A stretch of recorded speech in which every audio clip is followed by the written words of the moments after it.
Everyone Dipshikha ব্লগৰ আন এটি নতুন ভিডিঅ'লৈ পুনৰবাৰ সকলোকে স্বাগতম জনাইছোঁ। আজি আপোনালোকৰ মাজলৈ অলপ বেলেগ ধৰণৰ ভিডিঅ' এটি লৈ আনিছোঁ।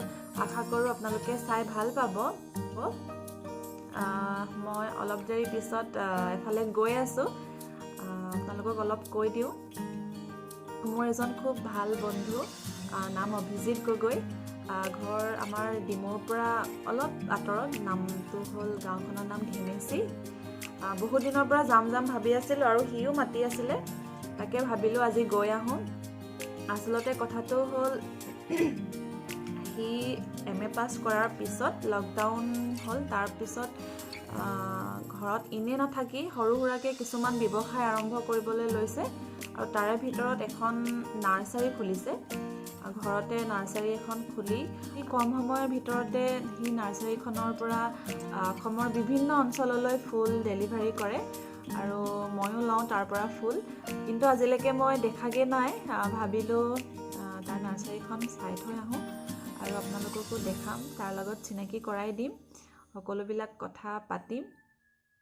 ঠিক আছে, আপোনালোকে আগলৈ ভিডিঅ'টো চাই যাব। এয়া আমি ঘৰৰ পৰা এতিয়া ওলাইছোঁ ডিমৌৰ পৰা অভিজিতহঁতৰ ঘৰলৈ।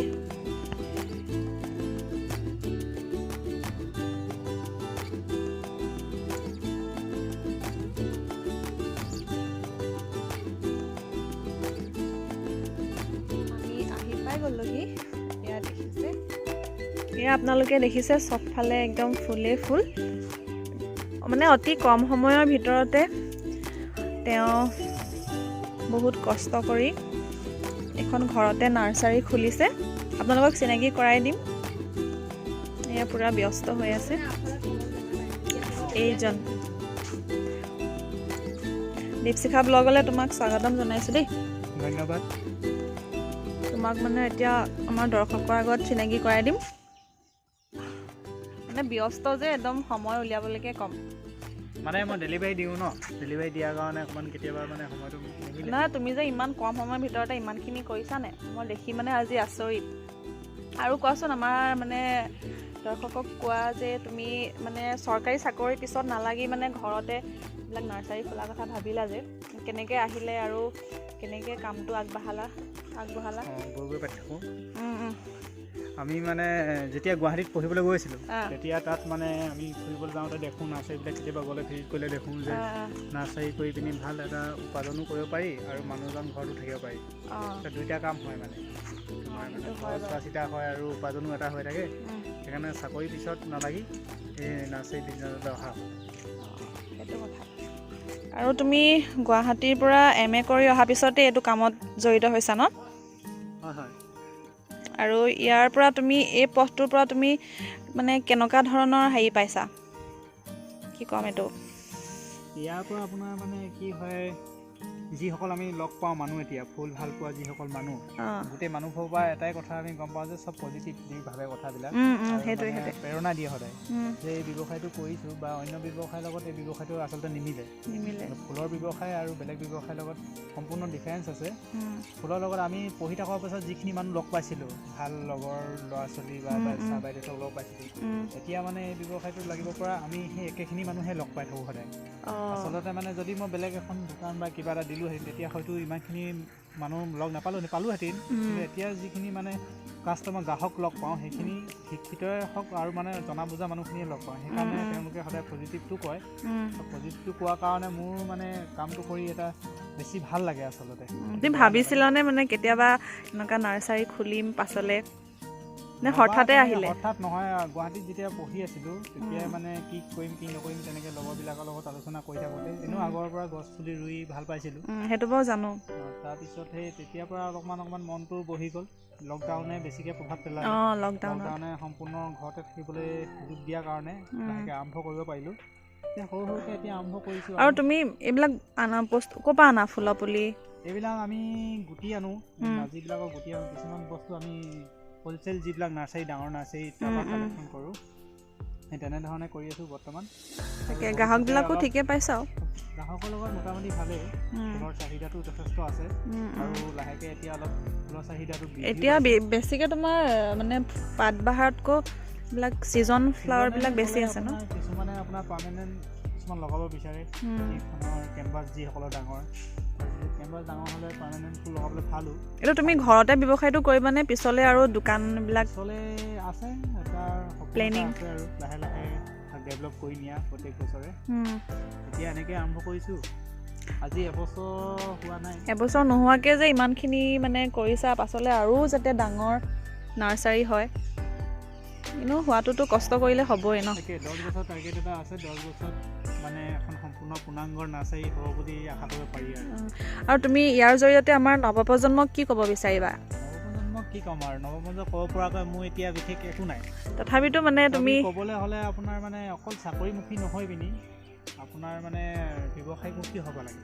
অসমীয়া ল'ৰাখিনি যদি ব্যৱসায়মুখী হয় তেতিয়া মানে তাৰ উপাৰ্জনো ভাল হ'ব আৰু ডেফিনেটলি মানে আপোনাৰ মন চন আৰু সমাজখন ভাল হ'ব আচলতে।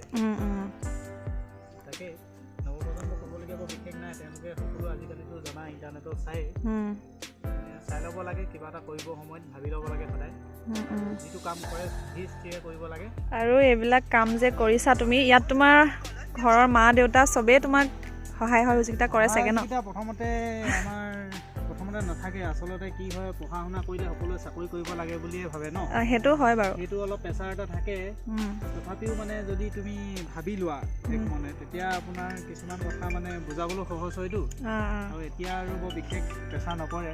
আৰু তোমাক এই ব্যৱসায়টো কৰাৰ ক্ষেত্ৰত মানে প্ৰেৰণা উৎসাহ দিয়া মানুহ কোনোবা আছে নেকি? উৎসাহ দিয়া বুলি ক'লে সকলো মানুহে এতিয়া প্ৰেৰণা দিয়াৰ দৰে হয়। বিশেষকৈ মোৰ ইউনিভাৰ্চিটিৰ যিসকল ছাৰ বাইদেউ আৰু কলেজত যিসকল ছাৰ বাইদেউ আছিল, তেওঁলোকে মোক মানে লগ পালে যে মই নিজৰ ওপৰত যে এটা কৰিছোঁ, সেইকাৰণে মানে বাইদেউহঁতে সদায় প্ৰেৰণা দিয়ে, চাকৰি পিছত নুঘূৰি পিনি। গম পাইছোঁ। আৰু তুমি এইবিলাক চব মা দেউতা তুমি অকলে মিলি পিনি এইবিলাক চব খুলিছা ন? মানে কষ্ট আছেতো, সময় দিব নোৱাৰে, বৰকৈ ঘৰুৱা কামো থাকে কিছুমান যে, মই নিজেই আৰম্ভ কৰিছিলোঁ প্ৰথমতে। বৰ্তমান তেওঁলোকে প্ৰথমতে মানি লৈছিলে নে এইটো ব্যৱসায়? প্ৰথমতেতো কোনে মানিব, নিজৰ ল'ৰাটো আপোনাৰ চাকৰিমুখী হ'লে ভাল পায়, ব্যৱসায়মুখী হ'লে চবেইতো ছাপোৰ্ট নকৰে ন প্ৰথমতে। কিন্তু যেতিয়া নিজকে 2-2 পইচা উপাৰ্জন হয়, ঘৰখনৰ প্ৰতি কিবা এটা মানে চলাব পৰা হয়, তেতিয়া মানে মানি ল'বলৈ পাৰে আৰু। সেইটো থাকে আৰু প্ৰথমতে চবেই চৰকাৰী চাকৰি এটাই বিচাৰে। আপোনালোকক মই তাকেই ক'ম, আপোনালোকে অকল চৰকাৰী চাকৰিৰ কাৰণে লাগি নাথাকি আপোনালোকে যিখিনি নিজে ভাল পায় সেই কামটো কৰিবলৈ আগবাঢ়ি যাব। এতিয়া আপোনালোকক অভিজিতৰ নাৰ্চাৰীখন অলপ দেখাই দিওঁ ব'লক।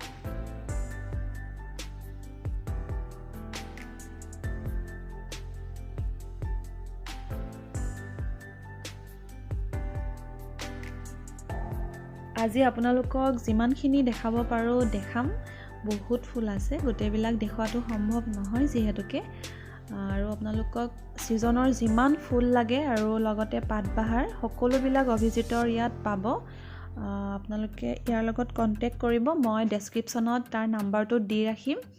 আৰু অসমৰ বিভিন্ন অঞ্চললৈ ই হোম ডেলিভাৰী কৰে। আপোনালোকে এটা ভাল দামত ফুল ল'ব পাৰিব। আৰু ফেচবুকতো আপোনালোকে কণ্টেক্ট কৰিব পাৰিব, অভিজিত গগৈ বুলি আছে। সেয়াই আৰু অভিজিতে নাৰ্চাৰীৰ বাহিৰেও আৰু অন্য কিছুমান কামো হাতত লৈছে, বেলেগ ব্যৱসায়। মোৰ ফালৰ পৰা তালৈ শুভেচ্ছা থাকিল। সি মনে ভবাৰ দৰে যাতে কামবিলাক সদায় হৈ উঠে, আৰু তাৰ ভিডিঅ' বনাম পাছত, আপোনালোকে চাই থাকিব।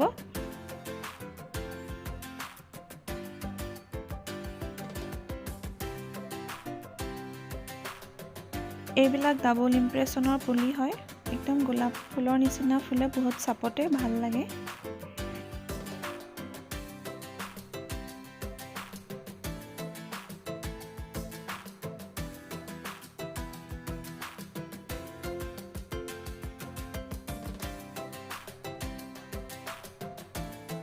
আৰু অভিজিতৰ সৰু সুৰাকৈ অৰ্কিড এখন আছে, ব'লক।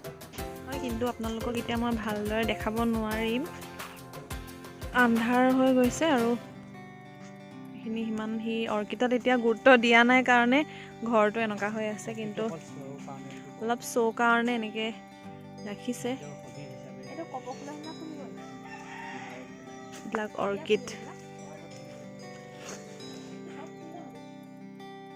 আপোনালোকক ইমানখিনিয়ে দেখালোঁ আৰু অভিজিত গগৈক ধন্যবাদ দিছোঁ ইমান ধুনীয়াকৈ মোৰ ভিডিঅ'ত কথাখিনি কোৱাৰ কাৰণে আৰু তোমাৰ মানে ভৱিষ্যত জীৱনলৈ বহুত বহুত শুভেচ্ছা থাকিল আৰু তুমি ইয়াতকৈ ডাঙৰ ডাঙৰ মানে নাৰ্চাৰী খুলিব পাৰা যাতে তোমাৰ ব্যৱসায়টো আৰু ডাঙৰ হওক আৰু মই মানে বান্ধৱী হিচাপে বহুত মানে প্ৰাউড ফিল কৰোঁ ইয়াক লৈ পিনি কাৰণ বহুত কম সময়ৰ ভিতৰতে ই আজি যিখিনি কৰিছে নিজৰ উপাৰ্জনৰ লগতে ঘৰখনৰ কাৰণেও ই মানে প্ৰেৰণাৰ উৎস হৈ পৰিছে তাকে ঠিক আছে আজি ভিডিঅ'টো মই ইমানতে সমাপ্ত কৰোঁ বাই বাই ধন্যবাদ